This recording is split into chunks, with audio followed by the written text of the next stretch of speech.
My argument today is simple. The internet is bad, and we would all be better off without it. And I say that fully aware that I am a person that schedules about 30 minutes every morning to just stare at my iPhone screen. But here's the rub. The internet at its core is a tool that connects and networks us. And because of this, we have never lived in a time in history where it has been easier to communicate with millions of people all across the globe. However, in reality, the internet has not made the world a smaller place. In fact, it has done the opposite. The internet has been a wedge that has created more distance between us in an already divided nation. I want to emphasize this notion of distance because currently our political differences can almost entirely be described by geography. That is, if you live in a small rural town, you're probably conservative. If you live in a large city, you're probably liberal. That physical distance between urban and rural America made it already hard to talk to people with different beliefs. The internet is making it a bazillion times worse. To illustrate this point, I'd like to tell a personal story about how I moved from my hometown, to college, actually traversing a physical difference and then becoming a more hateful and resenting my hometown because of internet distance.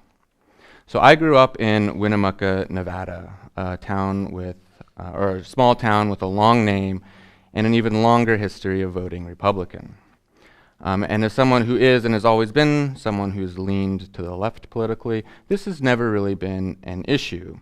Growing up with these people, I didn't consider them conservatives or Republicans. I considered them my friends and family.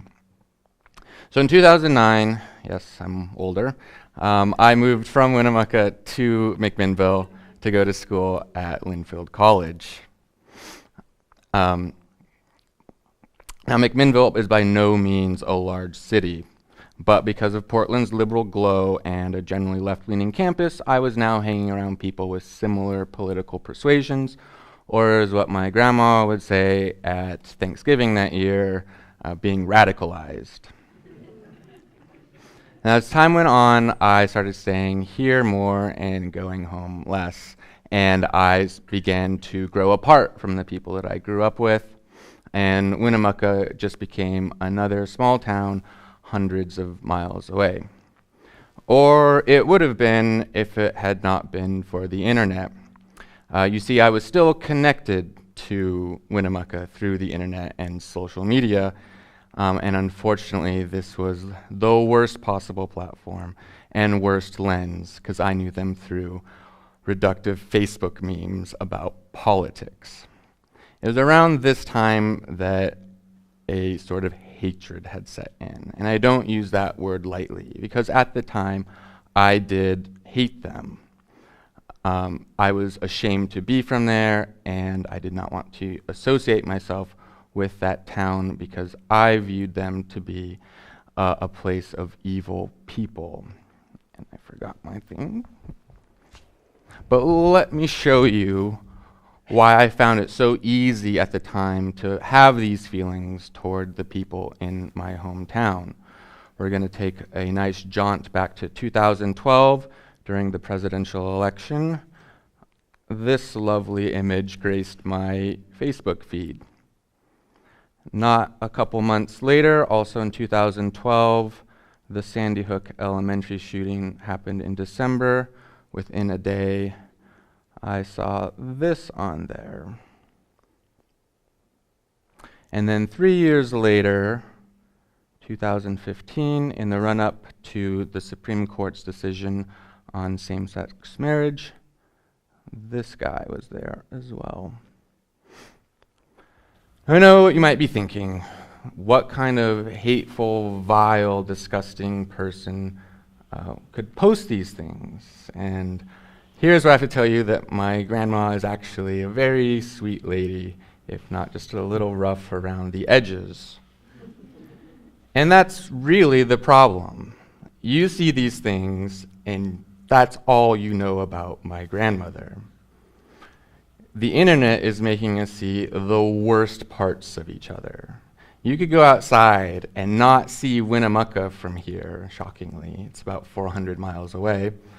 But I bet you already have a good idea of what kind of people live there and what that town is like based on some of these memes that you've seen. You only know my grandma, unfortunately, through her internet memes.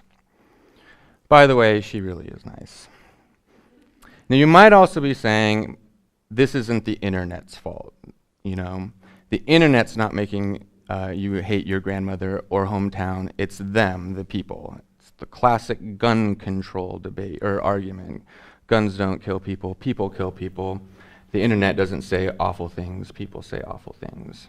However, I would respond to that the same way I would the gun control argument. It makes it extremely easy. It's easy enough for my grandmother to use, actually. And the reason is this. It's difficult to be racist and intolerant to people in person because the consequences are immediate.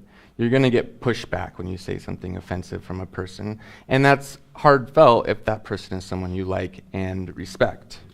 However, on the internet, consequences are usually delayed and not from someone you might know. There's usually a degree of anonymity. You're not going to have your grandson calling you saying, "Grandma, that's not cool." So the internet makes it an easier place to behave like this, and this is why we get these things, which creates this image and this terrible feedback loop in how we see each other. And then you go on and post memes of your own that my grandma sees and has an image of you.